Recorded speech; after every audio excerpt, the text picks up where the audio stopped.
Little House on the Prairie. A Scream in the Night. The days were short and gray now. The nights were very dark and cold. Clouds hung low above the little house and spread low and far over the bleak prairie. Rain fell, and sometimes snow was driven on the wind. Hard little bits of snow whirled in the air and scurried over the humped backs of miserable grasses. And next day the snow was gone. Every day Pa went hunting and trapping. In the cozy fire-lit house, Mary and Laura helped Ma with the work. Then they sewed quilt patches. They played patty cake with Carrie, and they played hide the thimble. With a piece of string in their fingers, they played cat's cradle, and they played bean porridge hot.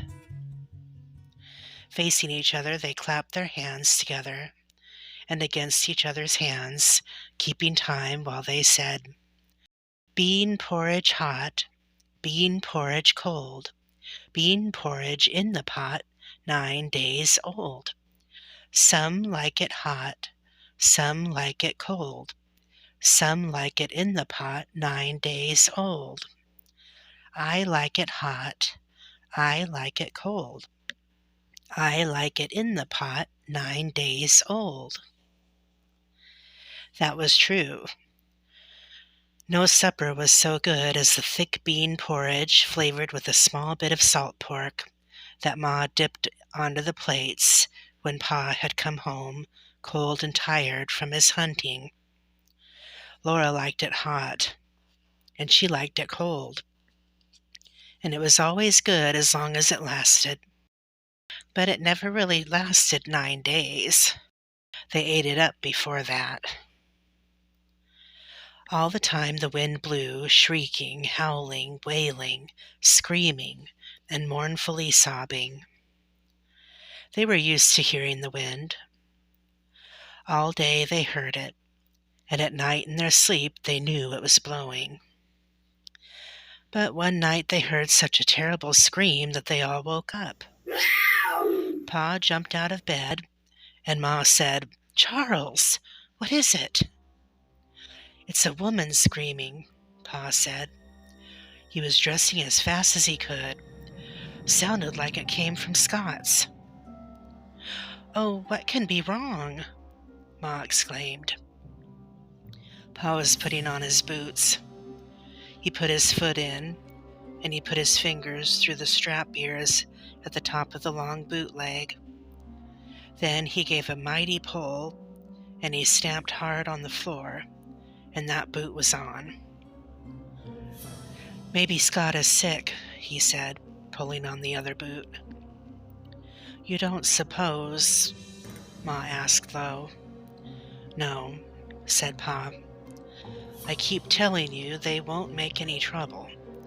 They're perfectly quiet and peaceable down in those camps among the bluffs."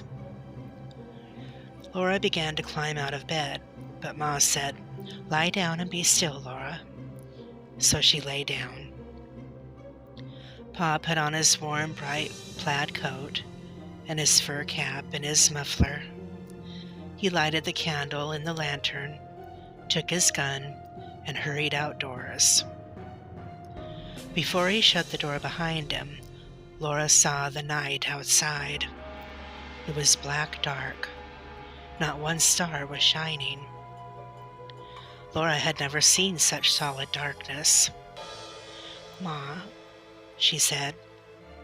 "What, Laura?" "What makes it so dark?" "It's going to storm," Ma answered. She pulled the latch string in and put a stick of wood on the fire. Then she went back to bed. "Go to sleep, Mary and Laura," she said. But Ma did not go to sleep, and neither did Mary and Laura. They lay wide awake and listened. They could not hear anything but the wind. Mary put her head under the quilt and whispered to Laura, I wish Pa'd come back. Laura nodded her head on the pillow, but she couldn't say anything. She seemed to see Pa striding along the top of the bluff, on the path that went toward Mr. Scott's house. Tiny bright spots of candlelight darted here and there from the holes cut in the tin lantern. The little flickering lights seemed to be lost in the black dark. After a long time, Laura whispered, "It must be most morning." And Mary nodded.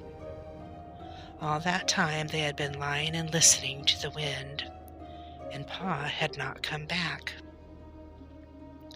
Then, high above the shrieking of the wind, they heard again that terrible scream. It seemed quite close to the house. Laura screamed too, and leaped out of bed. Mary ducked under the covers. Ma got up and began to dress in a hurry. She put another stick of wood on the fire and told Laura to go back to bed. But Laura begged so hard that Ma said she could stay up. "Wrap yourself in the shawl," Ma said. They stood by the fire and listened.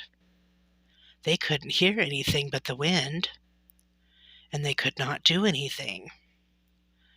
But at least they were not lying down in bed.